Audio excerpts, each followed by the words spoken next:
Ireland, যেখানে পাহাড়, নদী আর প্রকৃতি মিলে পৃথিবীর ভূস্বর্গ তৈরি হয়েছে। কিন্তু ছবির মতো সুন্দর দেশটির একটা আশ্চর্য বৈশিষ্ট্য আছে, এখানে একটাও সাপ নেই। বিশ্বাস করতে কষ্ট হয়, তাই না? কেন এই সবুজ দেশটি সাপমুক্ত, তা নিয়ে বহু মানুষের কৌতূহল। এই প্রশ্নের উত্তর খুঁজতে ঘুরে আসতে হবে আয়ারল্যান্ডের পুরনো ইতিহাস থেকে। সাপমুক্ত আয়ারল্যান্ডের গল্পে প্রথমে আসে এক জনপ্রিয় কাহিনী।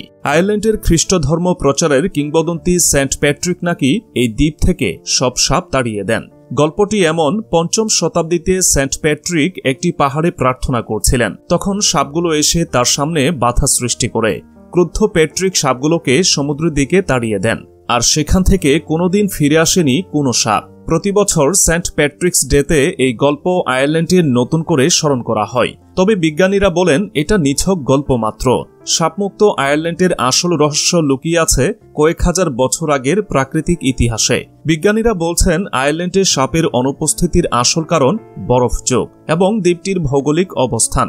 আজ থেকে প্রায় ১০,০০০ বছর আগে উত্তর ইউরোপ ও আয়ারল্যান্ড পুরোপুরি বরফে ঢাকা ছিল।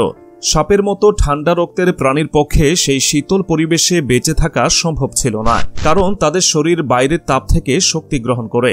বরফ যুগের শেষে যখন জলবায়ু উষ্ণ হল, বহু প্রাণী ইউরোপ থেকে নতুনভাবে আয়ারল্যান্ডে বসতি গড়তে শুরু করে। কিন্তু তখন আয়ারল্যান্ড ইউরোপ থেকে বিচ্ছিন্ন হয়ে চারপাশে সমুদ্র বেষ্টিত একটি দ্বীপ হয়ে পড়ে। ফলে সাপের মতো কোনো ঠান্ডা রক্তের প্রাণী সাঁতরে এই দ্বীপে পৌঁছাতে পারেনি এবং আয়ারল্যান্ড সাপমুক্তই থেকে যায়। প্রশ্ন উঠতেই পারে, আয়ারল্যান্ডে সাপ নেই অথচ যুক্তরাজ্যে আছে কেন?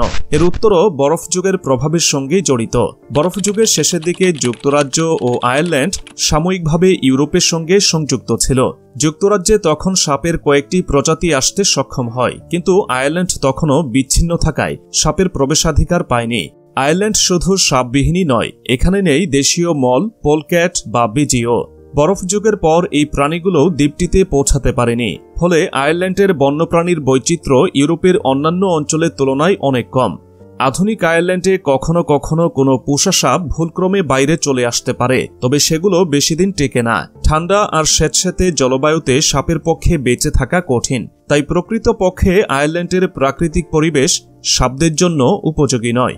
বিজ্ঞানীরা বলছেন আয়ারল্যান্ডে সাপ না থাকার কারণ প্রকৃতির খেয়াল। তবে সেন্ট প্যাট্রিকের গল্পের পেছনে একটি রূপক অর্থও রয়েছে। প্রাচীনকালে সাপ ছিল প্যাগান ধর্মের প্রতীক, আর সেন্ট প্যাট্রিক আয়ারল্যান্ডে খ্রিস্ট ধর্মের প্রচার করেছিলেন। সাপ তাড়ানোর গল্পটি আসলে প্যাগান ধর্মের প্রভাব দূর করে খ্রিস্ট ধর্মের বিজয়ের এক প্রতীক হিসেবেও ব্যাখ্যা করা যায়। আজও আয়ারল্যান্ডের সাপহীনতা অনেকের কাছে এক বিস্ময়ের বিষয়। পর্যটকরা এখানে নিশ্চিন্তে প্রকৃতির সৌন্দর্য উপভোগ করতে পারেন। কোনো পাহাড়ের গা বেয়ে হাঁটতে বা মাঠের সবুজ গালিচায় বসতে ভয় করার কোনো কারণ নেই। প্রকৃতির এই বিশেষ মেলবন্ধন একদিকে আয়ারল্যান্ডের জন্য অনন্য সৌন্দর্য সৃষ্টি করেছে, অন্যদিকে এটিকে দিয়েছে রহস্যময় এক রূপকথার আবরণ।